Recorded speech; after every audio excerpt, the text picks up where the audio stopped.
हम नौकरियां पारदर्शिता पे देते हैं, मेरिट पे देते हैं। वो पारदर्शिता और इनकी मेरिट अटैची बंद मिलेगी नोटों के में, हो गया अपन का काम। कोई नौकरी ऐसी नहीं है। 2 दर्जन से आओ तो साहब 2 दर्जन से ज़्यादा जो है पेपर लीक हो चुके और अब ये बहुत बड़ा है। और हमने बार बार कह चुके भाई या तो CBI से इंक्वायर करवाओ या हाई कोर्ट का जज हो। क्यों संकोच करी है सरकार, किसको बचाना चाहती है? HPSC में इतना भारी गंभीर आरोप लगा है और SS में HSS जो कमीशन था उसमें चेयरमैन को सस्पेंड करना पड़ा, मेंबर उनके स्टाफ के आदमी पकड़े गए। तो ये तो साफ जाहिर है खिलवाड़ हो रहा है इन लोगों के, युवाओं के भविष्य के साथ। इसी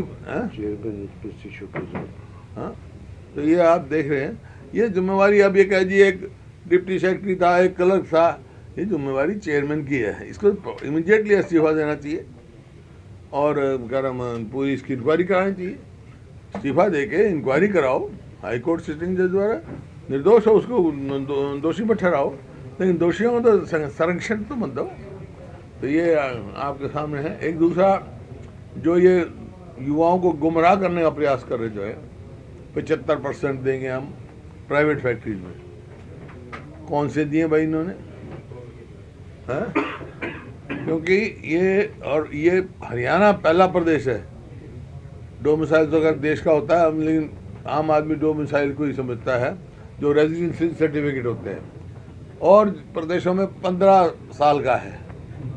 महाराष्ट्र में भी 80% रिजर्व है महाराष्ट्रियन के लिए, लेकिन रेजिडेंसी सर्टिफिकेट 15 साल का है। इन्होंने घटा के 5 साल कर दिया। इसका मतलब हरियाणा के बच्चों को तो मिलेगा नहीं, उनका तो भविष्य ब्लॉक हो गया।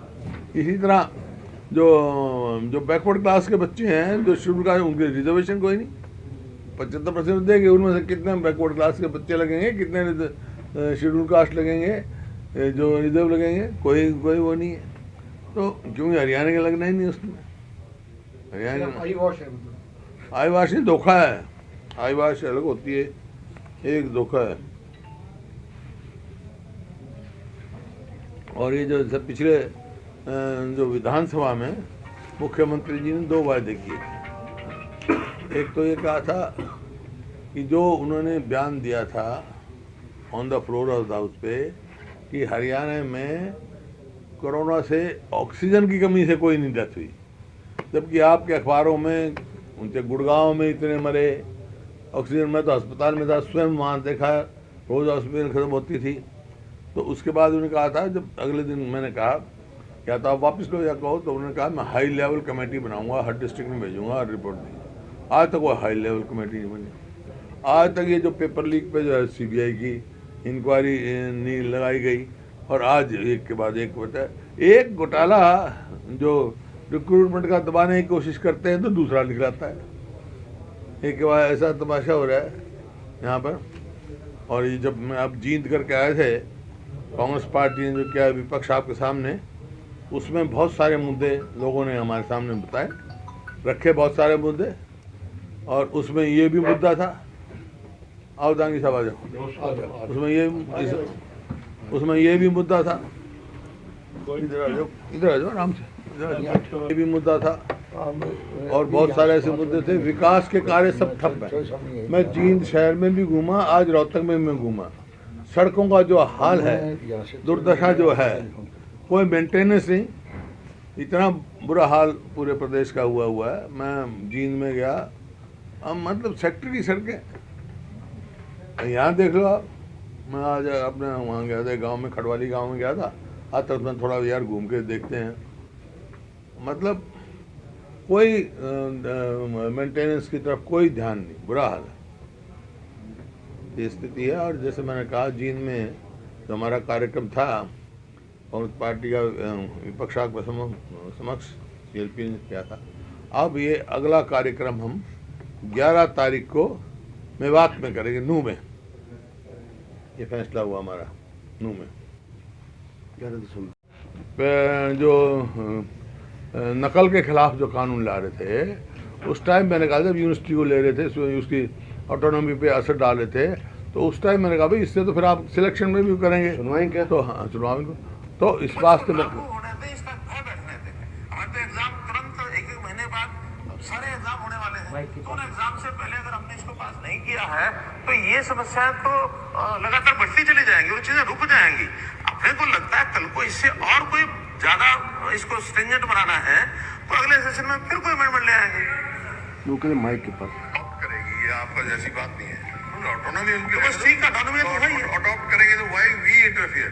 नहीं, अगर एग्जाम में उनकी नियुक्तियों में एग्जाम में कोई नकल होती है और इस प्रकार का कोई फ्रॉड होता है, उसके ऊपर लागू होगा क्यों नहीं होगा? आप ये होगा कि यूनिवर्सिटी का एग्जामिनेशन सिलेक्शन HSSB नहीं करेगा, नहीं करेगा, वो तो उनके अपने एग्जाम जो होते हैं उसके ऊपर आज तो केवल यूनिवर्सिटी को इसलिए जोड़ा कि वो जो एग्जाम वही तो सेक्रेटरी नकल पकड़ी जाती है।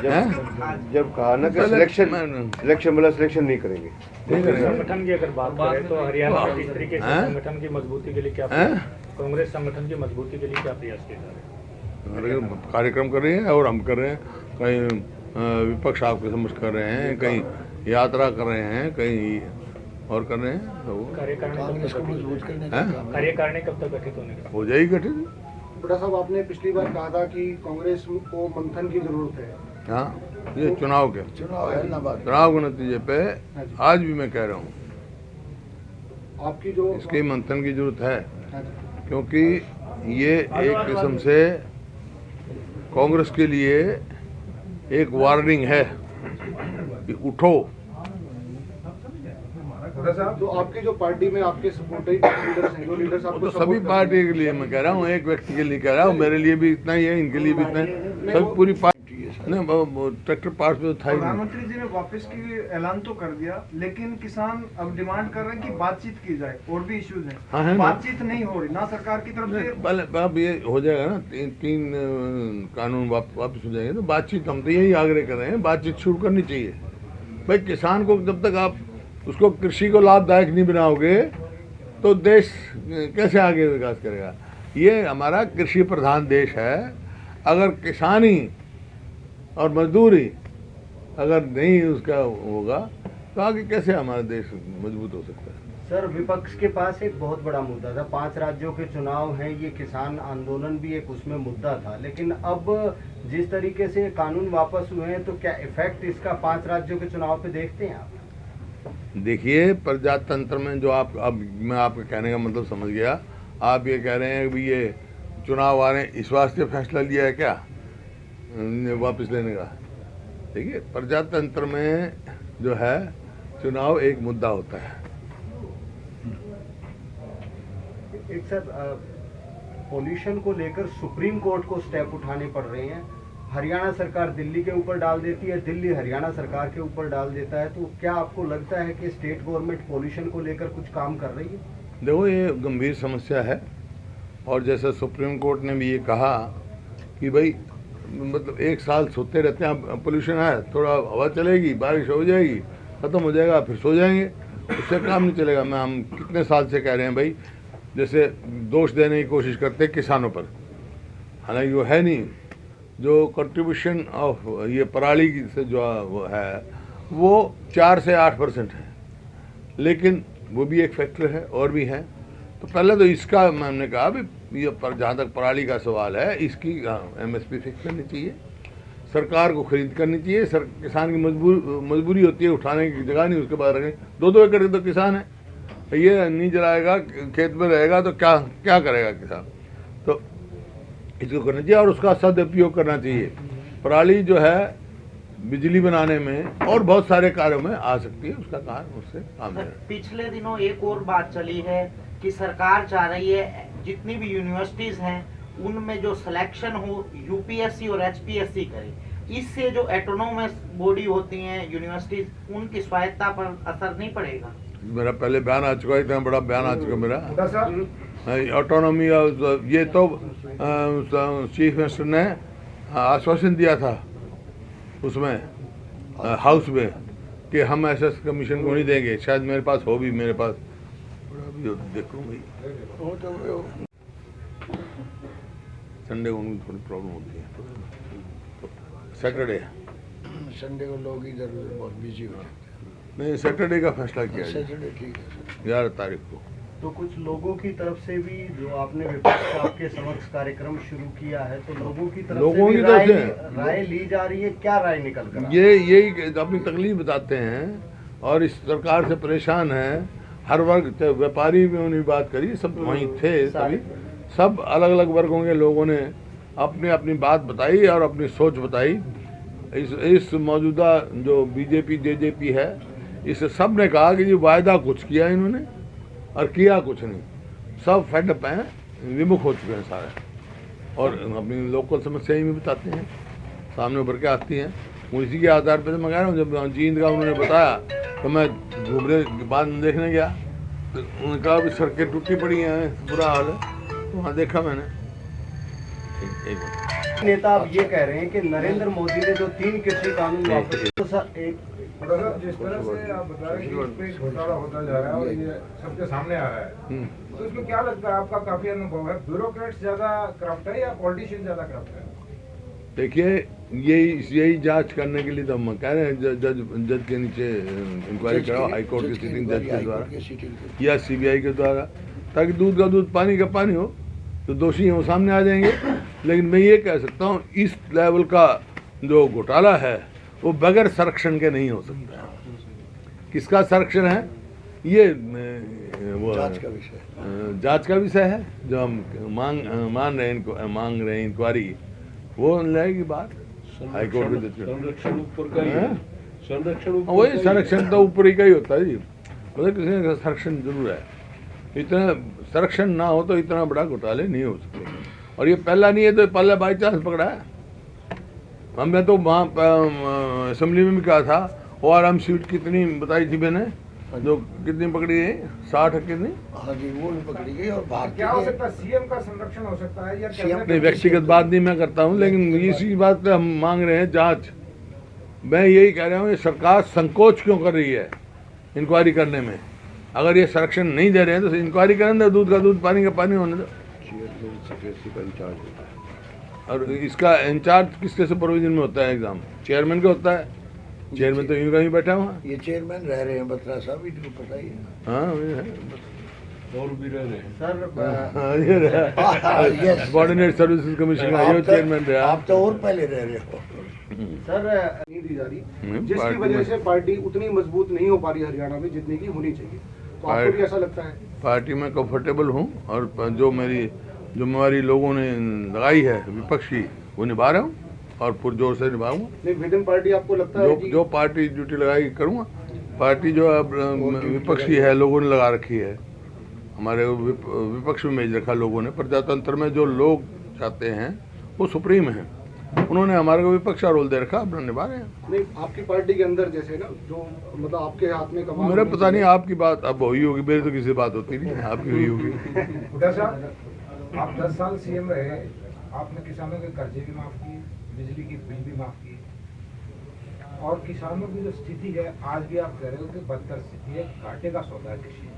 आपके पास ऐसा कौन सा फार्मूला है कि किसान बेनिफिट पाए?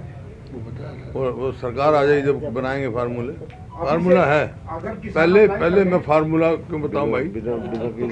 फार्मूला तो मैंने बता दिया। वैसे तो भाई एक ही है तरीका, जो स्वामीनाथन है, C2 फार्मूला MSP के फिक्स है, उससे लाभदायक हो सकती है खेती। लेकिन और भी कदम बहुत सारे हैं जो उठाए जा सकते हैं।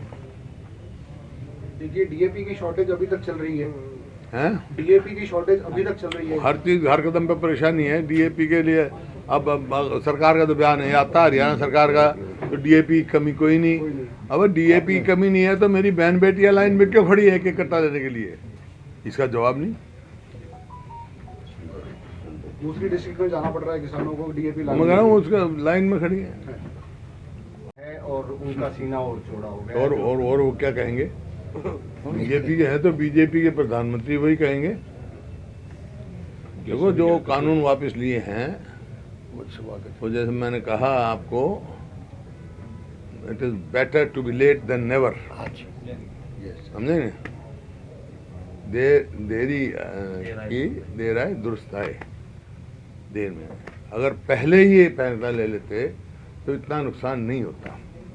लेकिन इसका तो हम धन्यवाद करते हैं, लेकिन मुबारकबाद किसानों को दूंगा मैं, जीत किसान और मजदूर की हुई है। तपस्या संघर्ष, लेकिन ये कहा जा रहा है कि इतना लंबा संघर्ष गांधी जी के मैंने अपने जीवन में देखा नहीं। रास्ते पर हाँ, अहिंसा के रास्ते पे चल गए। हाँ। ये कहा जा रहा है कि हमने विपक्ष के हाथ से चुनाव का मुद्दा खत्म कर दिया है। चुनाव आएंगे तो देख लेंगे, ये कोई दूर थोड़ा ही है। कृषि के नहीं, 3 अभी कानून बाकी वापस हुए हैं, कोई अब चीज उसके लेके बाद वापस किसानों ने करिए। कहा कि और भी मुद्दे काफी लंबित हैं। तो वो तो मैं कह चुका है ना आपको भाई, अब जो है ये तो वापस हो जाएंगे। अब सेशन आएगा जब हो जाएंगे, कल आज अखबार में कल कैबिनेट मीटिंग होगी। लेकिन जो किसानों के और मुद्दे हैं उनके ऊपर वार्तालाप करके कृषि जो व्यवसाय है वो आज लाभदायक नहीं है, वो घाटे का सौदा है। कृषि को लाभदायक बनाने के लिए कदम उठाने चाहिए। लागत तो बढ़ रही है, डीजल की कीमत बढ़ रही है। अब हमारे समय में तो ना तो फर्टिलाइजर पे टैक्स था, ना पेस्टिसाइड्स पे था, ना ट्रैक्टर पार्ट पे था, और डीजल पूरे हिंदुस्तान में सबसे सस्ता था मेरे यहाँ। तो हम ये देखते थे भाई कॉस्ट ऑफ प्रोडक्शन किसान को कम से कम बढ़ा। एमएसपी हर साल 9%, 10%, 12% बढ़ती थी। अब लागत तो बढ़ गई पिछले 6-7 साल से, फिर एमएसपी नहीं बढ़ पा रही, और जो एमएसपी अनाउंस भी करते हैं वो पूरी खरीद नहीं हो रही। बाजरा की एमएसपी 2250 है, 800 बिका है, 800 पिटा है मंडी में किसान का। इन्हें कहा 672 देंगे, 600 कुछ आदमी को मिला 600 से 800, 614 ही से हुआ। बाकी जो 850 घाटा कम करेगा वो कौन देगा। इसी प्रकार से पीआर धान मंडी में आज भी देखो डिस्ट्रेस सेल हो रही है, मंडी में ले जाता है, खरीद नहीं होती, सस्ता बेचता है। तो आपके हिसाब से किसानों को अभी बैठे रहना चाहिए, उठ जाना चाहिए? तो किसान फैसला करेंगे, हमको राजनीतिक दल तो कर नहीं रहा है उनका, वो तो उनका फैसला होगा। लेकिन सरकार को चाहिए कि कृषि को लाभदायक बनाएं। जो